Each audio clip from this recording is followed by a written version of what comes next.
quelques mots et nous enchaînerons le reste de la soirée. Un mythe, une légende, le Horn, le Cap Horn, ce cap dur, ce cap redouté, le cap des tempêtes et la quête de tous les grands marins.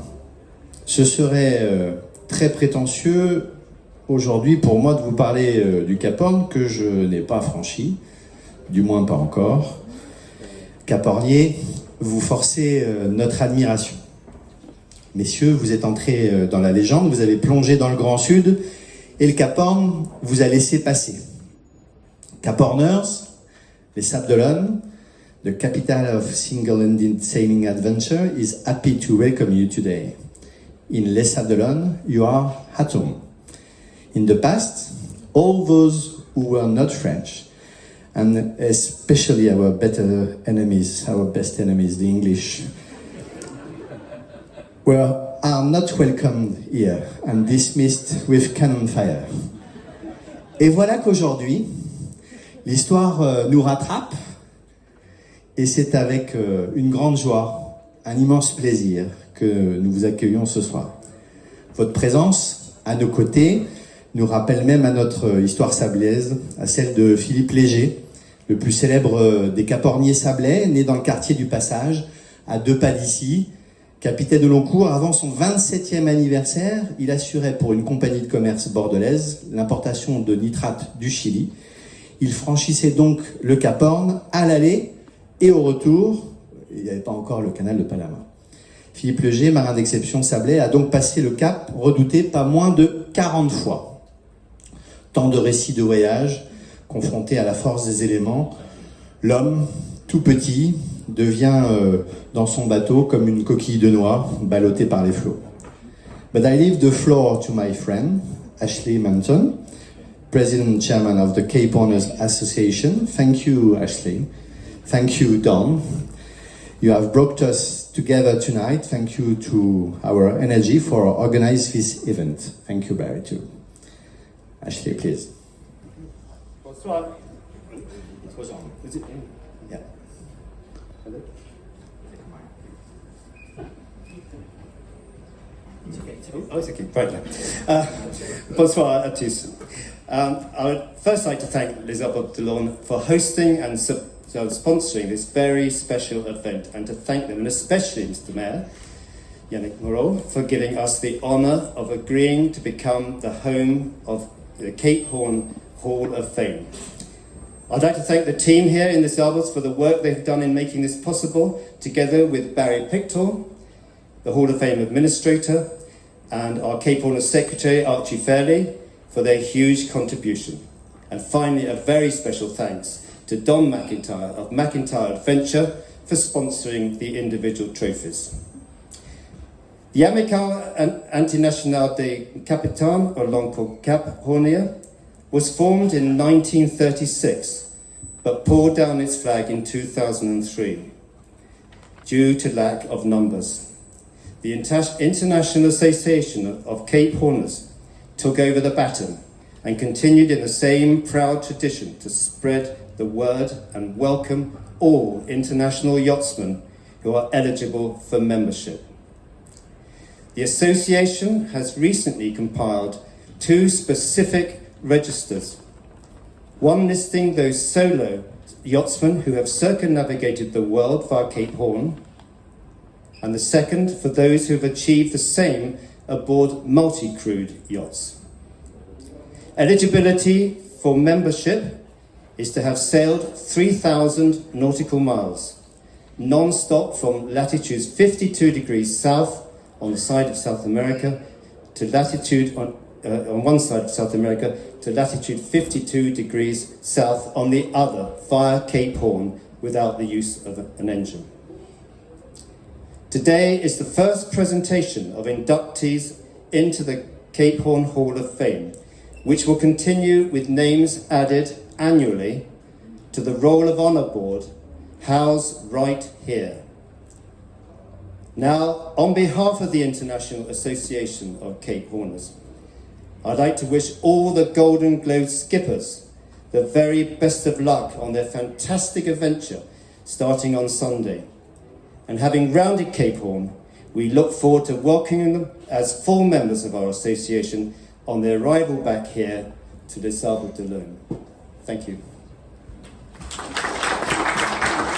À ceux qui l'ont passé, à ceux envers qui le Horn a été sans pitié. Hommage à ceux qui ne sont plus là pour se souvenir. Hommage à ceux qui l'ont découvert en 1616, les marins Wilhelm Schouten et Jacob Lemaire. Hommage à celui qui, le premier, l'a franchi en solitaire en 1942, Vito Dumas. Hommage à Robert Fitzroy, Alain Villiers, Marcel Bardot. Hommage à Louis Allaire, Van Vernen Borchbet, Adolphe Haute, Thomas Carter's Ferraron. Hommage à John Saunders, Philippe Jonto, cher au cœur de Sablé, Titouan Lamazou, Peter James Blake, quelle liste, Dilip Dong, Dee Caffari. 10 sont représentés et reçoivent donc aujourd'hui, par procuration, les honneurs qui leur sont dus. Hommage à Eric Tabaly, Kay Cotty, Cornelius Van Rieskoten, Alec Rose, Sir Francis Chichester. Hommage à Stan Honey, Bernard Moitessier, Sir Peter Blake, Ramon Carlin, Dame Naomi James. En hommage à vous trois présents parmi nous, Robin Knott Johnston, Chay Blaff et Jean-Luc Van Dened. Messieurs les Cap-Horniers, une large part de moi-même vous envie, et envie surtout ceux qui, dans quelques jours, gagneront la mer et relèveront le défi de la Golden Globe. Comme disait Jacques Perrin, sans hommes, il n'y a pas de tempête. Et je rajouterai après lui, sans les hommes, il n'y a plus de défi. I will translate it in English for you later. Barry Pickle, it's your turn. Mine always works. So if you need a mic, ask for mine. Okay, so the first two here, William Scoten and Jacob Lemaire, were the people who actually found Cape Horn in 1616. And they were trying to cut the lunch of the East India Company. And Jacob Lemaire's father was a wealthy merchant who wasn't allowed to trade with the Dutch East India or use their route round the Cape of Good Hope. So he sent these two guys out to find an alternative route that they couldn't police and shoot at you, and that's what they did. And they went on to Batavia, where they were arrested. But anyway, that's a Dutch story.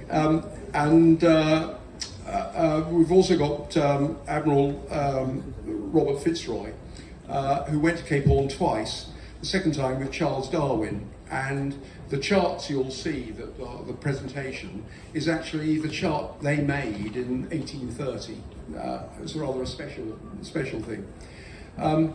Captain Fearon, he's from Cumbria, which you might not think is a good place to sail, but Nelson came from Cumbria too, and look what he did. So,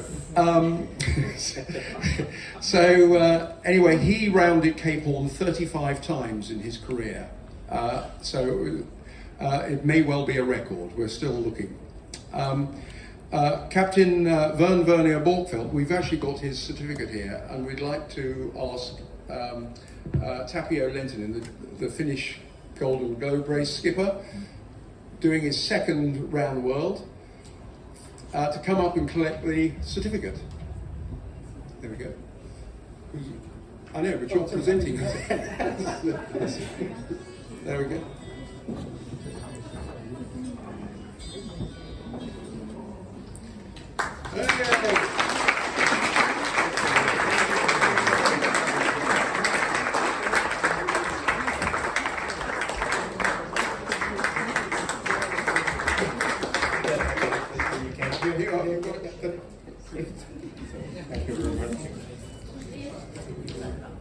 So they're going to set it up.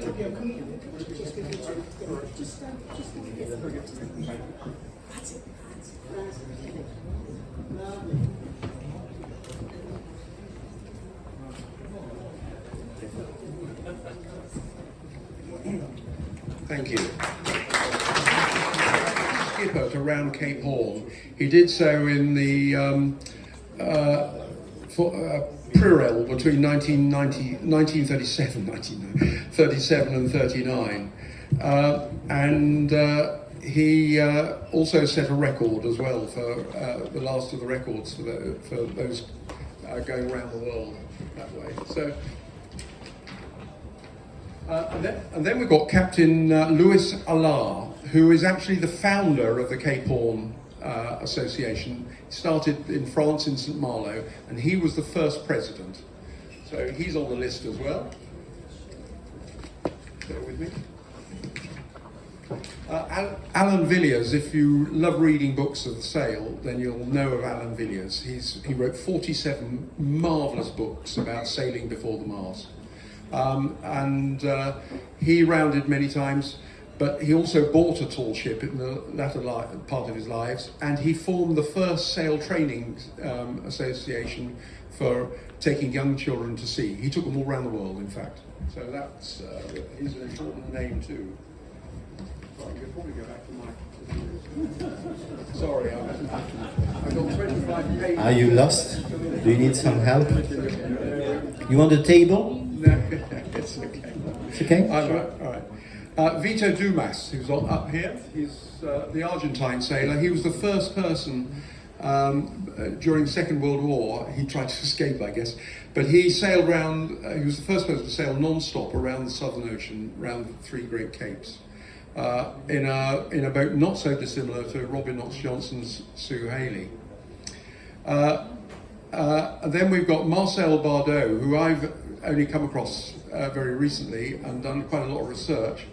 And he was the first person to sail east-west around the world. He did it over 5 years, I think, from memory. And he had a very difficult upbringing. His father was killed in the First World War, and his mother couldn't afford to keep him and gave him at 4 years old to an orphanage. And that's perhaps had a quite effect on his character.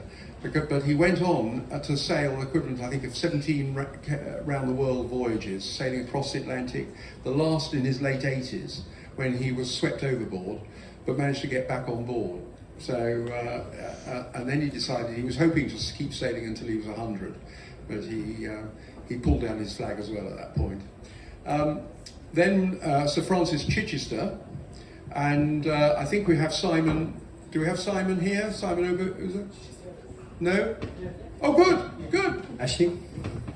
Good. Well, Francis Chichester was the first man. Do come up. There's a trophy as well. No, there isn't. Sorry. The trophies are for the live people. Yeah. So Simon is the new owner of Gypsy Moth 4. Yeah, but...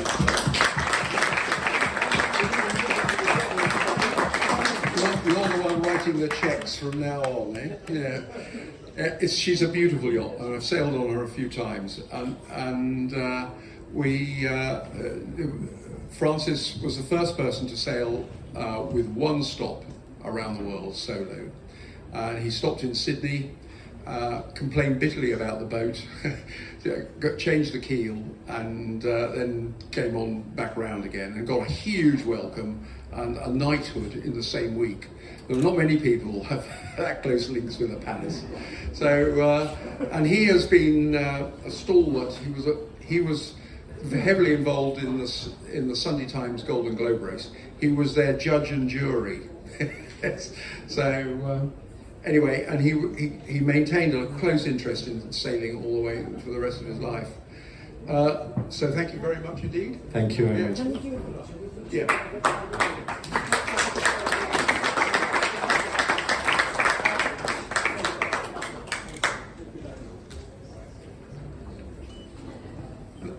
The next person is Sir Alec Rose, who I had the pleasure of meeting and working with when I first started in short trousers, this job. And we have Alan Priddy here, who now is chairman of the charity that looks after his yacht, Lively Lady. Sir Alec wanted to race Francis Chichester around the world when they went off. And Francis Chichester did not want to race at all. He wanted to do it all on his own. But anyway, Alec hit a ship or a yacht and had to come back. So he did it the next year, but he did it with 2 stops. He stopped in Melbourne and then had to stop again in Bluff, in the south of New Zealand, to make repairs. But he also was knighted almost immediately after he got back. And he had a huge welcome there. So can I ask Alan Priddy to come up and just say a few words?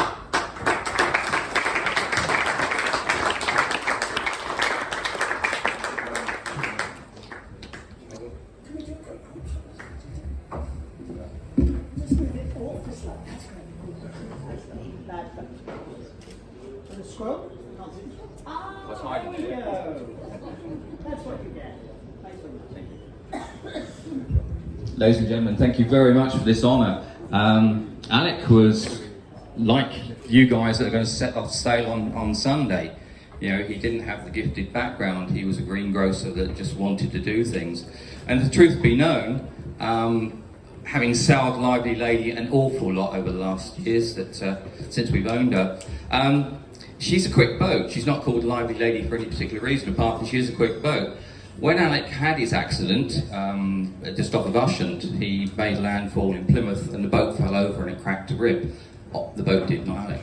And he was quite a distraught person. Alec was a man that was, quite troubled after the Second World War. And it was Francis that came to him and said, "Listen, old chap, if I was you, I wouldn't carry on. I'd wait for a year."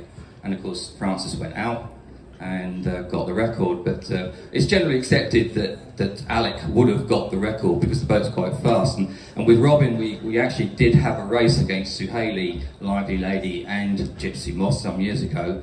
And the handicap was actually worked out on the global around the world speed that all 3 boats did. And not to gloat, but Lively Lady won all 3 races. But as a gentleman, I gave the first prize to Robin, and he never gave me a drink out of the bottle of gin. But hey, there you go. Thank you very, very much for this honour. I represent the Rose family globally. I know them all. There's hundreds and hundreds of them spread about all over the world. They contact me. The boat still has a life. We've got a planned future for her. We're bringing some young blood in. She's actually moving to Kent. She's actually moving to Chatham Maritime Museum later this year. That's breaking news. And she's actually going to be looked after and used by the Kent Sea Scouts under my supervision. So once again, all the guys that are going to set sail, have fun, and thank you very, very much for this award. And thanks again.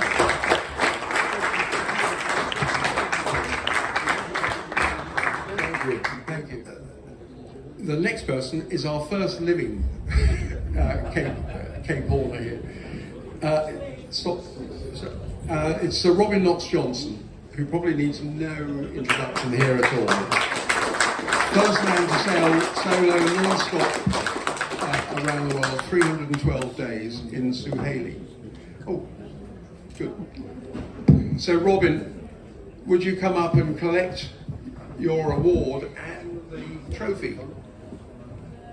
So Don McIntyre Adventures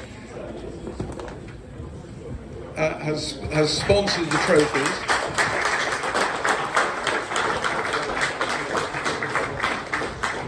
Well, first of all, thank you very much. But Monsieur le Maire, yes. I have to correct you. Oh. Because you talk about the Anglais being your enemy. And Che and I are very happy because he's Écossais. Okay. And I am from Ulster, Northern Ireland. Il a dit qu'il devait me corriger parce que j'avais dit que les Anglais étaient nos meilleurs ennemis dans l'histoire. Et mais vous devez corriger parce que moi, par exemple, je suis d'Ulster, Shay il est écossais et donc on ne sent pas tout ça. Mais tout est britannique.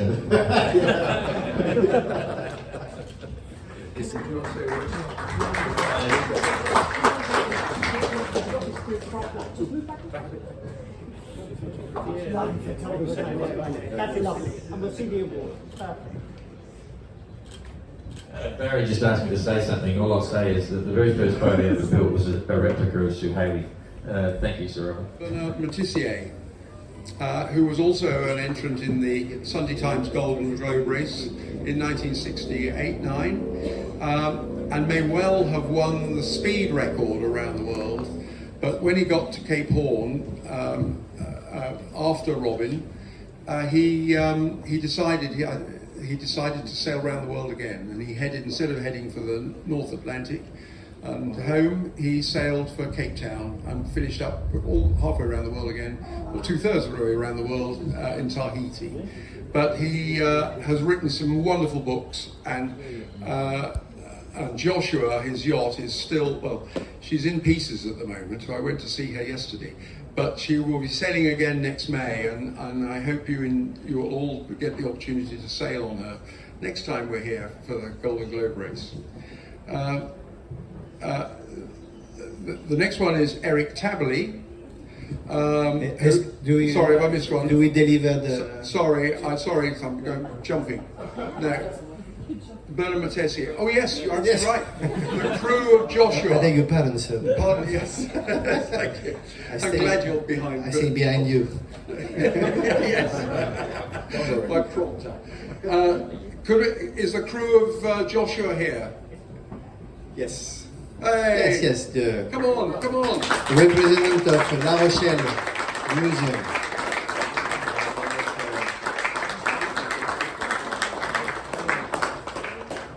Vous représentez Bernard Moitessier ce soir. C'est pas mal comme rôle. Hein? Effectivement, c'est un grand honneur pour Gilles et moi de recevoir ce trophée que nous remettrons bien sûr au musée maritime et à la ville de La Rochelle dès la semaine prochaine. Et je vous remercie également au nom de la famille Moitessier. Le fils de Bernard Moitessier aurait souhaité être parmi vous. Malheureusement, sa maman est très très malade et il n'a pas pu quitter son domaine pour venir aux Sables-d'Olonne. Il le regrette. On va lui transmettre évidemment tous les honneurs que vous venez d'écrire sur Bernard Moitessier, et on espère qu'à la prochaine Golden Globe Race, il y aura non seulement Joshua, mais également Stéphane Moitessier. Voilà, merci. Cape Horner is Sir Tabley.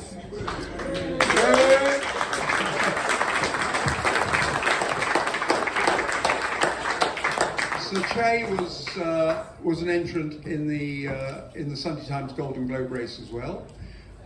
He had a very small cruising yacht with bilge keels, and had very little experience at the start, perhaps none, he might add that to that.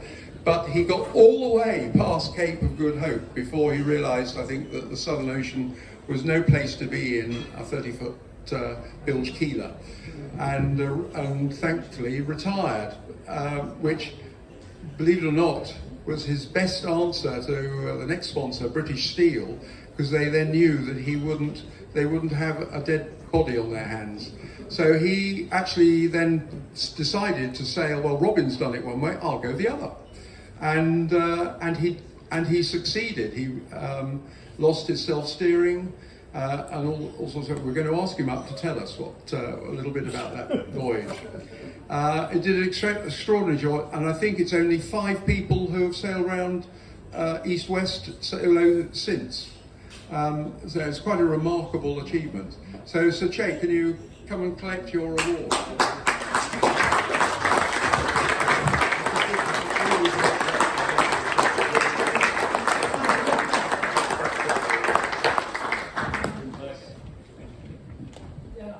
Careful.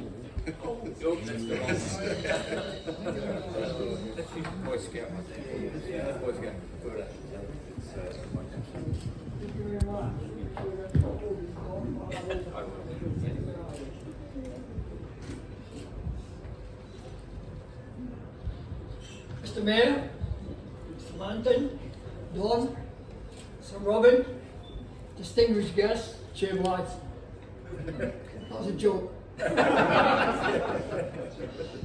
Barry's asked me to say a few words. It's very difficult for me to stand up here and say anything about Cape Horn when all you guys are here, and such legends in this room. I have a great affinity with Cape Horn, actually, there. Not only did I go around 4 times, but I sponsored, well, not personally, but I organised a sponsorship for Naomi James to go around the world, and I loaned her one of my yachts. I hadn't got many at that time, I'd only got 3. And so she went around the world with one of our boats. And equally, so did Dee Caffery. I organised a sponsorship for her, and I suggested to her that she should go around the world against the prevailing winds and currents, which she did. And again, she was in one of our yachts. So I have a great affinity, and of course all of the challenge guys who've been around the world in the challenge boats, they're all there. Thank you very much, Jan, you were there. They've all been around Cape Horn. As to me going, I had no sailing experience at all, none whatsoever. But it did seem to me it couldn't be that difficult to sail. You put the white stuff up and you go forward. So I thought we should go. And I borrowed a friend of mine's yacht and away I went. And I couldn't navigate either, but I had a good plan for navigation. I was going to have Madeira as a rendezvous, and if I couldn't find Madeira, then I'd turn around and start looking for Britain. That was a good plan, I thought. Very good plan. But when I got down the roaring 40s, of course, the yacht was totally unsuitable for down these conditions. So I had to abandon the voyage. And Robin had just completed one way, and I thought, well, what the hell, why don't you go the other way? I had no idea the difference between going to windward and going with the prevailing winds and currents. And I think it's testimony itself to see that only 5 people have done that journey. And the person who followed me, Mike Goldie, it was 24 years after I'd done it that he then went round. And of course, Mike loves to brag about how fast he did it against my time. But of course, in my day, there was no self-steering, there was no self-steering winches, no funnelling gear, nothing like that. Had to change all the sails and stuff like that. But it was great fun, and I think all you guys going this time will have a fabulous fun. Bloody hell, Cape Horn again, eh? Such fun, such fun. I wish you all the best of luck. Thank you very much.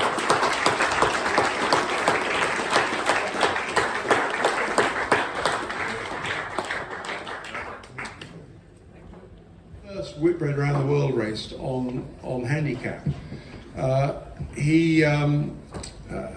And we've got here Butch Dalrymple Smith, who was one of his original crew, who's going to tell us a little bit about what it was like sailing with Raymond and the fun and games they had. They had a Swan 65. Come and join us, Butch.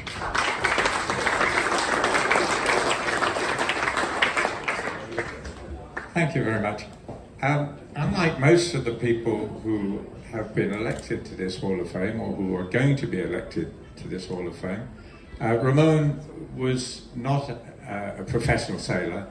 He wasn't even particularly good at sailing, actually, but he was an outstanding organizer. His planning was impeccable, and the success of Sayula all comes down to him. He was a wonderful man, and on the way around the world, we certainly had the most comfortable trip.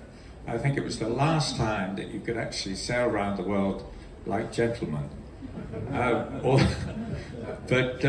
Anyway, we did have essentials, which I don't think the guys setting off this week are going to have. We had central heating, and we had a deep freeze, and I think some of the journalists were a bit surprised to find that when we arrived in Cape Town, we still had a number of jars of caviar left. So, but anyway, on the way around, Ramon was absolutely marvellous, and his attention to detail and the way that he ran the boat really earned our loyalty and our admiration and even our love. He was a wonderful man.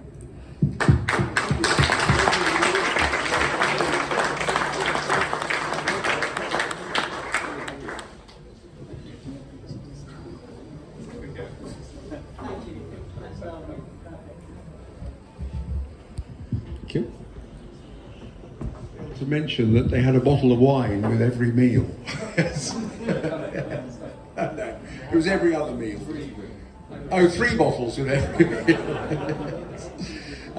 Our next Cape Horner is Eric Tabaly, the doyen of French sailing, who has made everything explode, like the Vendée Globe and the Golden Globe and all the other races that they do. Is Daniel Wolowski here? No, he isn't. No, we don't have anybody. So we'll send it on. Next one I know we have here, Cornelius Van Rieskoten won the Whitbread race twice, in 1977-8 and 1981-82. And we have his son Cornelius Van Rieskoten. I'm going to call him Junior because they have the same name. So come and join us.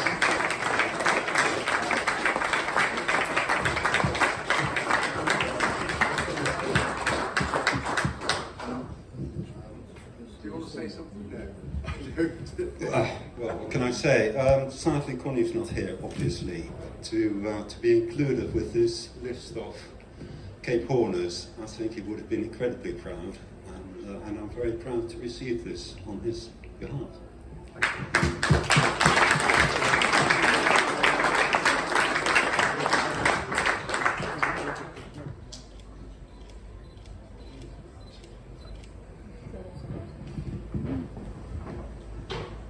Next is Dame Naomi James, who became the first person to sail around the world, first woman to sail around the world, with one stop. And she was sponsored by Sir Che Blythe, who's going to come up and take her award.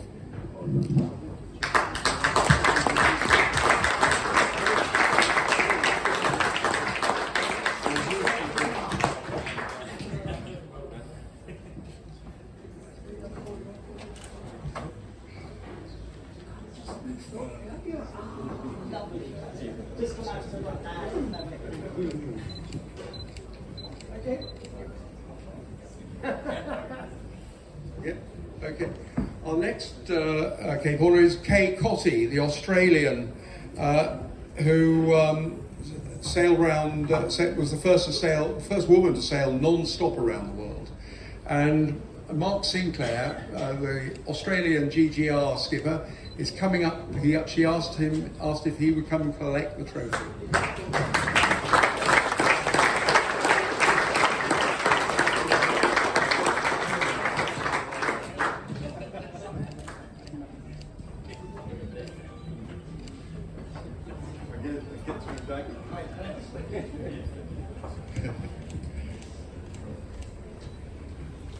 Right. Thank you. It's another Australian now, John Saunders, who has rounded Cape Horn 5 times. He's sailed around the world not once but twice without stopping, just to be different. And a remarkable guy. He's been in hospital for quite some time, but he was sailing a week ago, and he sent us a message, which hopefully we'll be able to play later in the thing. 2 more are Philip Jonto, who won the first 2 BOC round the world races and was the founder of the Vendée Globe race. And Titouan Lamazou. Let us applaud him, please. Oh, I'm sorry, yes.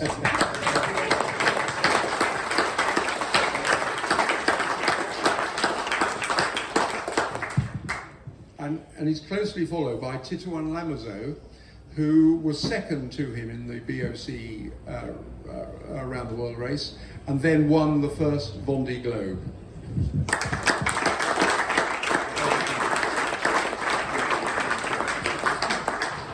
On lui enverra à Titouan.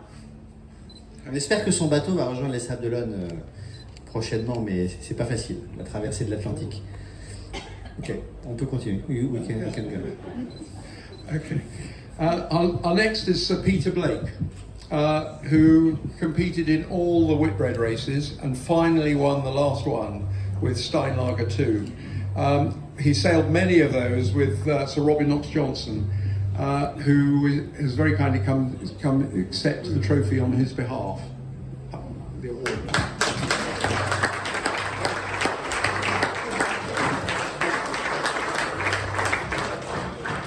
Peter was pretty special. He first sailed with us in '71, Cape-Horniers race, then we did the Whitbread together, and then of course the Jules Verne. But that doesn't, we then can't forget his huge success, the America's Cup. And it's absolutely tragic that he died in the Amazon, but sailing all those miles with Peter, two things you learned. He may not have been an Olympic sailor, he was brilliant at two things. One was organisation and seamanship. But actually one more, even more important thing, he was a great leader. I'll give this to Pippa.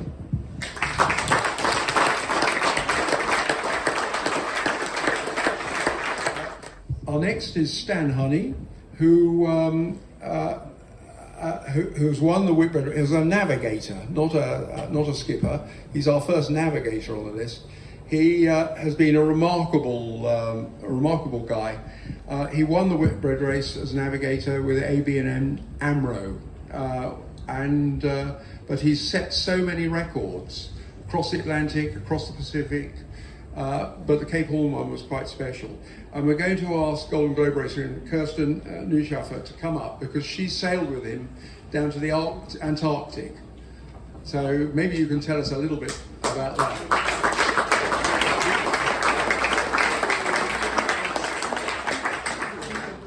Good evening. I'm really honoured to accept this on behalf of Stan Honey.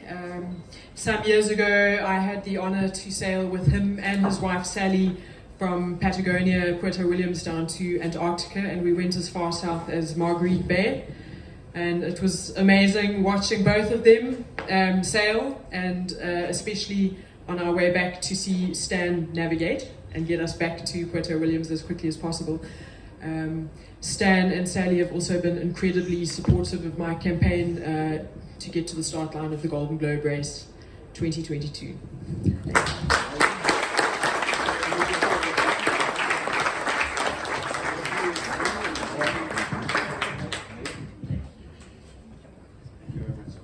And finally, Jean-Luc Van den Heede. Hey! Come and join us, Jean-Luc.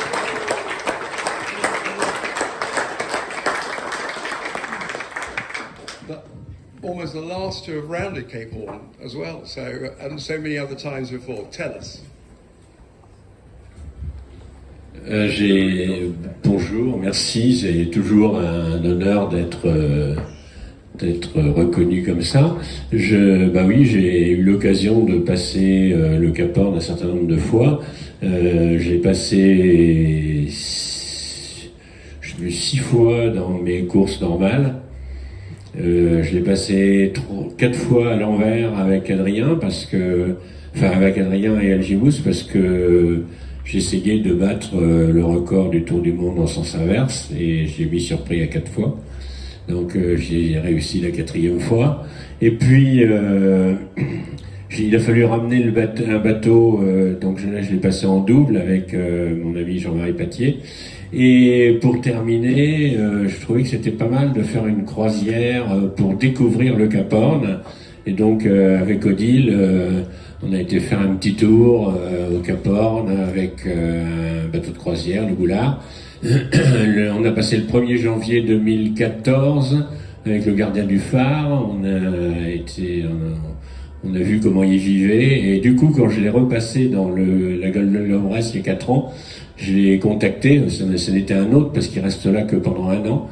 Et le Cap-Horn, c'est quand même un endroit mythique pour tous les navigateurs, probablement parce que d'abord il est très sud, il est à 56 sud. D'autre part, et ça on pourra mettre toutes les limites qu'on voudra pour les glaces et tout ça, on sera toujours obligé de le passer aussi bas. Et c'est aussi un endroit mythique parce que il faut penser à tous ces vieux bateaux, ceux qu'on a honorés au début là, les 3 mâts et tout ça, qui remontaient au vent comme la fumée, hein. C'est-à-dire que ils essayaient de passer le Cap-Horn, il y avait un coup de vent, ils reculaient, ils essayaient de repasser le Cap-Horn. Certains mettaient plusieurs mois pour le passer. Il y en a même qui ont fait le tour dans l'autre sens tellement ils n'arrivaient pas à le passer. L'objectif étant d'aller du côté est de l'Amérique jusqu'au côté ouest. Et donc, c'est devenu un endroit totalement mythique pour les navigateurs. Et bravo de faire cette association. Bravo de continuer cette association qui avait été faite par des capitaines français, parce que c'est important. Et encore plus bravo que on ait amené ce Hall of Fame au Sables-d'Olonne, puisque c'est là où j'habite, donc je suis très content que ce soit ici.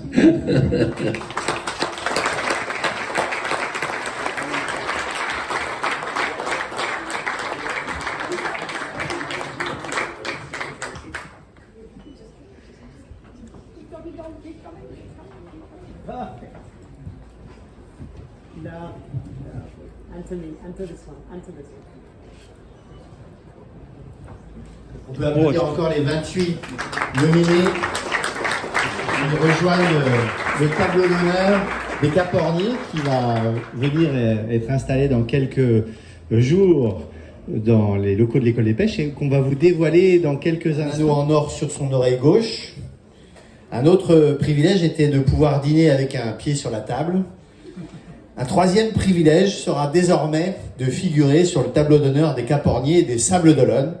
Et en l'honneur de ces hommes et de ces femmes qui ont franchi le cap, leur nom va briller désormais en lettres d'or au sable, gravé pour la postérité sur le tableau que nous allons dévoiler maintenant. Ashley, if you come. Don, also, all right. Please join us to discover the Hall of Fame Cap-Horniers.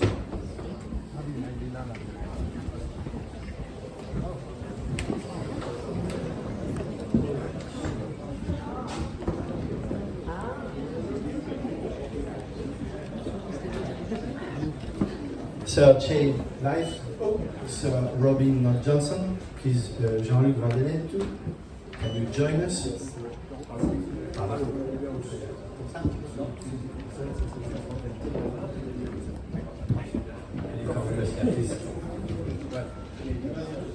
Jean-Luc, Robin, Sir Chain. I'm sorry for my bad English accent when I try to pronounce your name. I'm sorry. I apologize. Yeah? Robin, do you mind help me? Yeah. Just, we have to put it up there. Okay.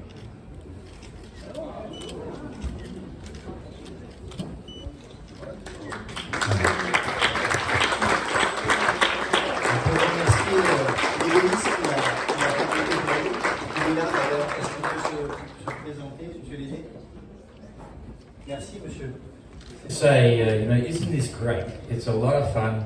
I'm seeing a lot of my friends up here, and it's just amazing. I mean, for the Golden Globe in 2018, we were happy to support the Cap-Horniers Association, and now look where it is. This Hall of Fame is fantastic.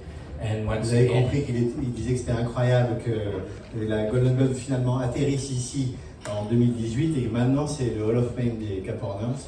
When sailors want to sail around the world, it's pretty cool, especially if they achieve that. But when it includes Cape Horn, it's an unbelievable experience, and it's mixed with history and challenge and adventure. And we're finally around, but it's incredible to think once again that the Sables-d'Olonne is involved with this whole grand adventure. So to you, Yannick, and the Sables-d'Olonne community for supporting this, I think it's fantastic. Thank you. On est très heureux et très fiers que les Cap-Horniers se sentent chez eux ici au Sables-d'Olonne et que chaque année, 6 noms supplémentaires vont être choisis par l'Association internationale des Cap-Horniers pour rejoindre ce tableau des Hall of Fame. As you can imagine, there are many sailors who deserve to be included in the Cape Horn Hall of Fame. The emphasis with these first names has been to salute the historic pioneers. Moving forward, the International Association of Cape Horniers has appointed an independent panel of experts chaired by Sir Robin Knox-Johnson with Jean-Luc Van der Heide as his vice chairman, to nominate candidates to be voted on each year by members of our association. It is planned that 6 names will be added each year to the Roll of Honour. Thank you to Sir Robin and Jean-Luc for taking on this challenge. And thank you, Yannick Moreau, for making Les Sables-d'Olonne the home of the IACH Cape Horn Hall of Fame.